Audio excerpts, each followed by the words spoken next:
Chapter 5. Knowledge. Power.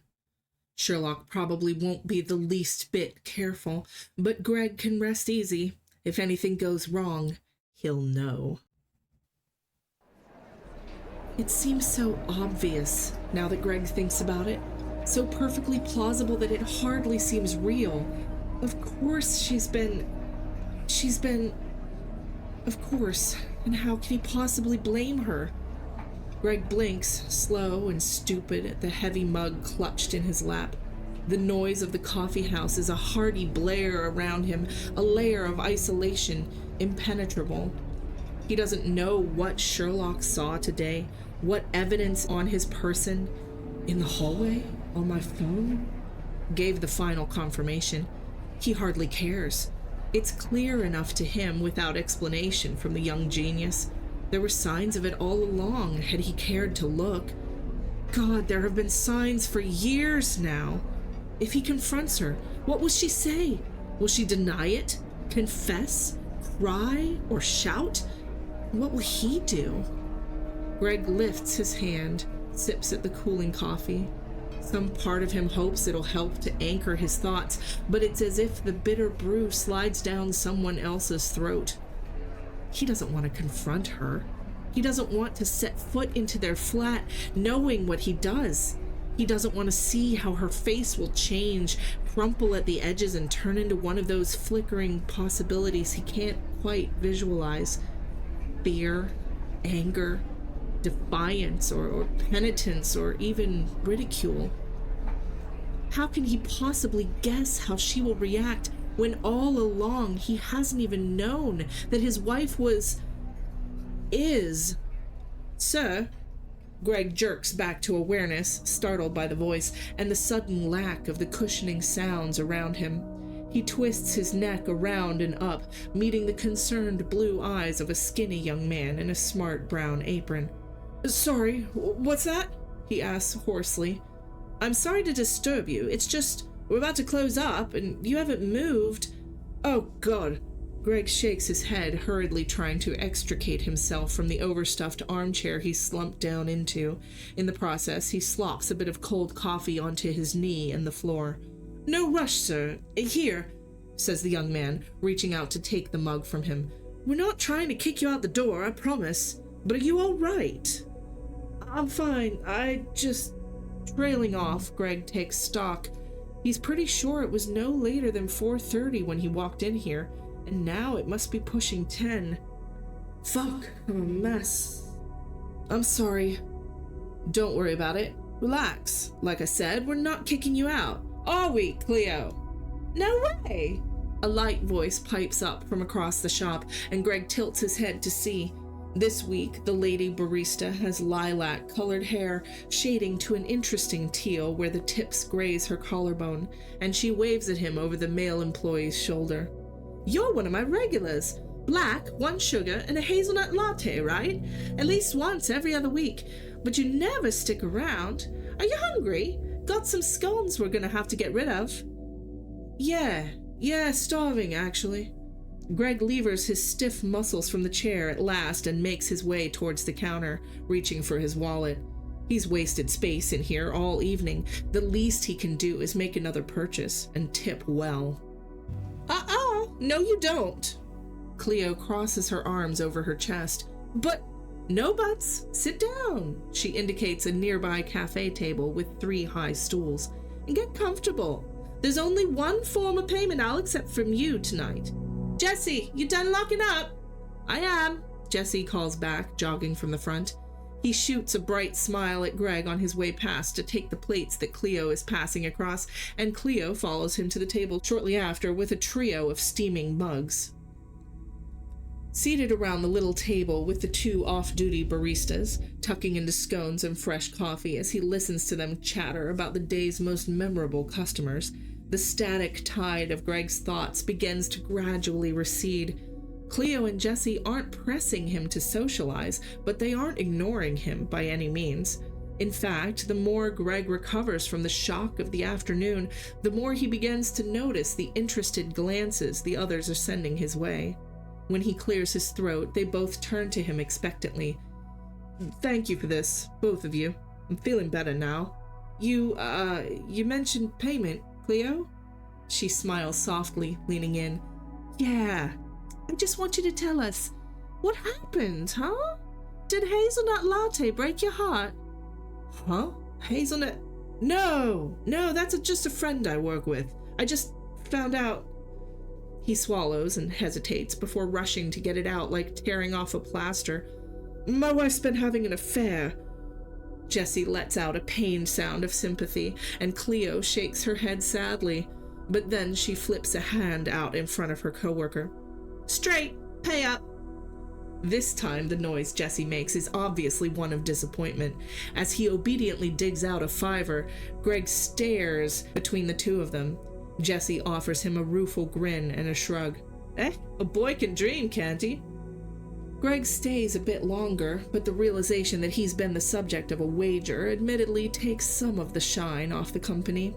He waits till they're not looking and slips some cash under his mug, enough to cover the coffee and gratuity, if not the cost of the day-old scones he'd put away in lieu of supper. Then he thanks them again and makes his excuses to leave. Jessie follows him to the door. Hey, mate, I'm sorry about the bet, you know? We do that sort of thing sometimes, me and Cleo. Talk about the customers, trying to figure them out. It's fine, Greg answers, dredging up a smile. He doesn't want to come off as anything but a good sport. I'm only sorry to have disappointed you. The young man laughs as he works the locks to let him out. Well, that's as may be, but if you don't mind my saying, your wife must be a bloody loony, stepping out on someone as gorgeous as you. Greg's eyebrows climb into his hairline, and he stumbles on his way out the door. Looking back, he sees Jessie leaning against the doorframe, eyeing him with the sort of fatalistic confidence that comes only with the pursuit of a lost cause. Thanks, Jessie. Well, good night, he manages, and the barista's low laugh trails after him as he sets off down the street. It's past 11 o'clock when Greg finally gets home. The downstairs is silent. Above him, Nadia is undoubtedly sleeping. Her usual schedule has her working early on Thursdays, and he's so often kept late by casework on Wednesday nights that she doesn't even try to plan dinners. He'd had his phone turned off when he was in the coffee house, but when he'd checked it, there were no messages. She doesn't ask after me like she used to, he realizes, unsurprised, as he lies down on the sofa and closes his eyes. How long ago did that change?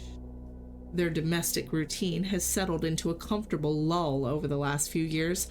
Nadia has her own busy life, and he has his, and their orbits meet in the middle. He hasn't been unhappy. It hasn't seemed like she is. Perhaps she isn't. Maybe it's like having the best of both worlds for her since she's... It's difficult, even now, to form the words in his mind. He has to steel himself to it, force himself to move his lips and silently speak it into the darkness of his living room, just as he'd spoken it to Cleo. My wife is having an affair. Confessing it to kind strangers is one thing, but Greg can't imagine talking about this with Ollie or his other friends. At least not before he's had the chance to decide how he feels about it. It's the strangest thing. He's had mates at the yard whose wives have messed around or flat out left them cold. Generally, they've reacted with anger and a desire for drink. But aside from the numbing shock, the sense of doom that still seems to tingle along his limbs, Greg feels suspiciously emptied. When morning brings Nadia down the stairs, she finds Greg in the kitchen. Greg, what's this? What's it look like? Pancakes. Kettle's just boiled. Fix your tea. Sit down. She does, casting him a sidelong look that he blithely ignores in favor of flipping the contents of his pan. You didn't come to bed last night? Nah, sorry. Got in late. Couldn't sleep. Didn't want to disturb you. 3 okay to start? Sure, that's plenty, thanks. What's brought this on, love? I can't even remember the last time you made me breakfast. Greg gingerly slides the third big pancake onto Nadia's plate and sets it before her, then settles himself in the seat opposite hers at the kitchen table. He watches her as she begins to eat, and can't help the tiny, genuinely fond smile that rises to his face. She's still yawning, and her long, dark hair lies damply across the shoulders of her red blouse. I love you, he sighs. I love you too, she answers, swallowing. 17 years this summer, isn't it? Yeah. These are delicious. 22 and a half since we met. She pauses with her fork partially raised, blinking at him. I suppose that's right. He draws in a deep breath and watches her eyes. We were young then. That's a lot of years to give to just one person, he continues, keeping his voice as even and gentle as he can with his stomach in knots. I think I can understand it if you found you want something else. Someone else. The fork hits her plate with an abrupt clatter. Greg, she breathes. This isn't an interrogation, he says, mild as milk, exactly as if she's a skittish suspect. Relax. Eat, okay? You don't want to be late. Her shocked stare wavers where he holds it, then breaks away, dropping to rest fixedly on the half-eaten pancakes. He pulls his hands apart, slowly spreads them flat on the table to let blood return to his tightly cramped fingers. I don't know what to say, Nadia whispers, not looking up. I've no excuse. And I truly don't know what to tell you. I'm not asking for an excuse. Not right now. I don't... Calm, he reminds himself, exhaling carefully through his nose. Look, we need to talk about this, but we don't really have the time today, do we? He slides one hand forwards, barely touching her wrist. The flinch that shakes her shoulders seems to echo like a slammed door. Greg breaks the tightening silence before it can weaken his resolve. Hey, eat your breakfast, dear love. Greg! Serene once more, he pushes out his chair and stands, a slow, controlled move to match his measured words. Yeah, I know. It's not quite fair of me, is it? Here, I've got to go shower and change for work anyway, or people will talk. Punctuating the statement with a tender kiss to the top of Nadia's bowed head, Greg turns and walks out of the room. The tiny, stifled sob he hears behind him as he mounts the stairs isn't quite as satisfying as he'd imagined it might be when he'd made his plans in the dark. Stop by today. The widow in 303 says you've been gone all week. Greg sends off the text and frowns down at it. It's been a slow few weeks for murders, a fact that might seem to be a reassuring sign under normal circumstances in terms of the overall state of the city. But in these particular weeks, Greg would have given a choice body part or two to have a few tough, intense cases to deal with. It's mid-May now, nearly 5 weeks since Sherlock had casually spoken the death sentence to Greg's blissful ignorance. At work, he can push it away, focus on process and routine and the goal of justice. If only there were a good enough case, he's certain he could even manage to achieve happiness of a sort. But the only work crossing his desk lately has seemed like light, frivolous milk froth. Simple, unsatisfying, busy work, barely more involved than filing. It's hard to stay focused on it, and harder to dig in for excuses to stay late at the office. The lack of cases has meant a lack of good work-related excuses to see Sherlock as well, and Greg hasn't exactly gone out of his way to find other reasons to stop by. After all, what's he supposed to say to the man? Thanks for probably shattering my marriage. Much appreciated. I'm unavailable. Whatever you've got will have to wait, S.H. What I've got is a fat lot of nothing, Greg thinks. He sighs and types out a response. Just checking in. No case for you. Sorry. Where have you been? Unavailable, as I said, S.H. The answer arrives within mere seconds, and though tone is always difficult to parse in text messages, Greg reads it as the curt dismissal it probably is. It rubs him the wrong way a bit, reminding him of an offhand comment Ollie had made the other night at the pub. Slow days in homicide, huh? Mate, if I could share my caseload, I would. You look miserable, he'd chuckled. You know, if I were in your place, I'd probably be calling the drug squad for a spot check on your boy right about now. Save myself the heartache. Leave it to Ollie to take a totally wrong interpretation and somehow use it to wedge a new worry under Greg's skin. But now that it's there, it's simmering, and evasive answers to his texts aren't helping him put it aside. The thought of searching that messy flat, finding out for sure whether Sherlock's still keeping up his end of their 3-year-old bargain? Not good enough, Sherlock. Don't play with me. Where are you now? Florida, if you must know. Case. Likely 2 to 3 weeks yet. Satisfied, Nanny, S.H. Florida? What the fuck for? He asks his empty office. There's nobody around to see him talking to himself at this time of night. Ignoring the clock, he sends off another text to Sherlock. Come on now. Truce, remember? He knows he should be on his way home by now. Making more time for togetherness would be a small step towards a reconciliation if there's to be one, and would reduce the opportunity for Nadia to give in to temptation besides. But damn it, it's exhausting. This isn't their first rough patch, only their worst. The restless ache of it is too familiar, and he's just not ready yet. It's the heat setting me off. I don't know how anyone lives like this. S.H. Yeah, okay. Let me know if you want any help. I'd love an excuse for a holiday abroad.